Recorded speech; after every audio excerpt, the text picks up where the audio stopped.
Hi everyone, my name is Ananya Joseph, 2nd MSc Biology, St. Mary's College, Thrissur. Now we are going to discuss about the topics materials and method, result, discussion and conclusion of the research report. So, materials and methods.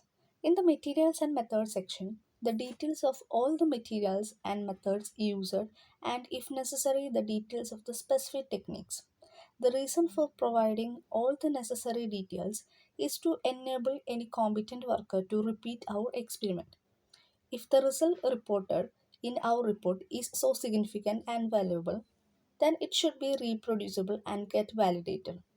Further, when a research report is submitted for publication or for evaluation, any reviewer or examiner would like to assertion that the methodology is appropriate and flawless.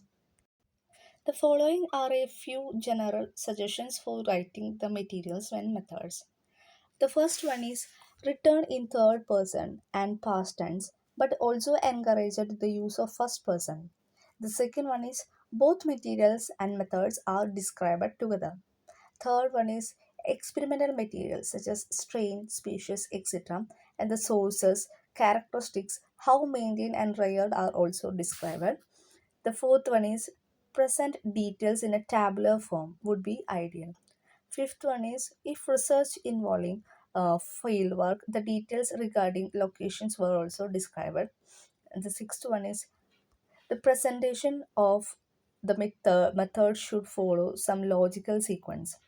A seventh one is the while describing the technique, the measurements, concentration, strength should also describe it.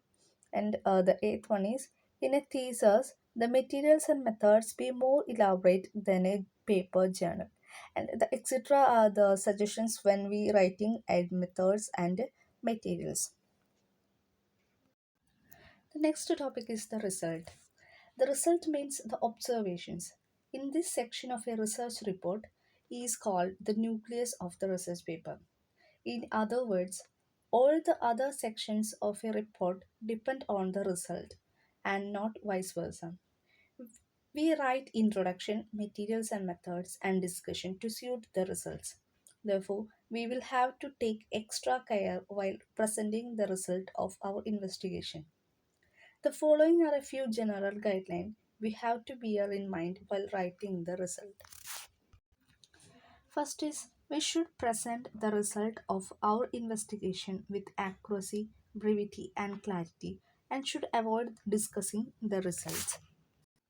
Next is while writing the result section, we generally use past tense and the passive voice. Next is to begin each paragraph of this section, we should use a good topical sentence. It may be a brief overall description of the specific method and the inference of the specific result, without any repetition of what has already been given in the materials and methods.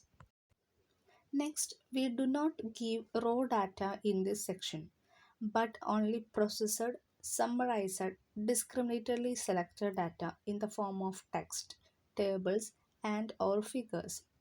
If the data are few, they may be presented descriptively in the text.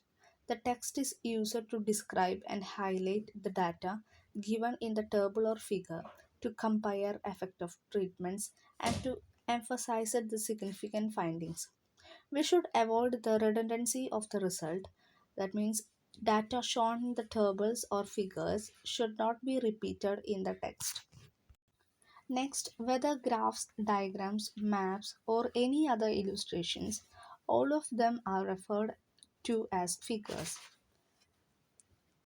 Next, the tables and figures should separately and serially numbered and appropriately set in the text.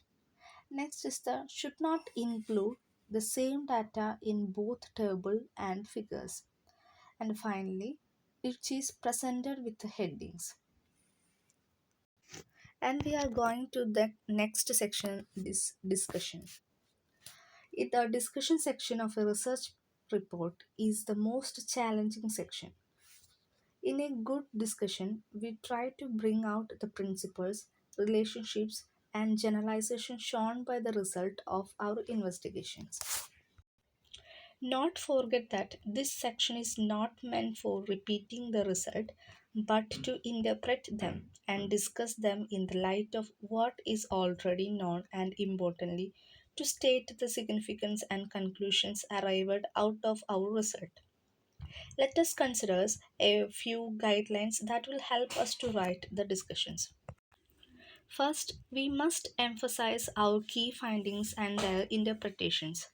Does not mean simple recapitulation of the result. If necessary, we can set up tables and figures that were given under result. Next, generally we'll deal with the result in the discussion section. Often we may have to discuss the methodology we have adapted.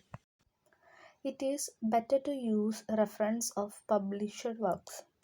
Next, use of headings for paragraphs dealing with different aspects would be useful to overcome the problem of discontinuity between paragraphs. And finally, we must try to justify how our results have contributed to our knowledge of the specific organism or the system. And finally, the conclusions. This section of the report is perhaps that one that is read by many. Therefore, it must be prepared with utmost care. It gives the gist of the entire report, including materials used, methods adopted, observations made, the inferences drawn, and the conclusions arrived at. However, this section has no subdivisions or subheadings like a regular chapter does. It is simply organized into paragraphs, which may be numbered, and each of which highlight specific observations and conclusions.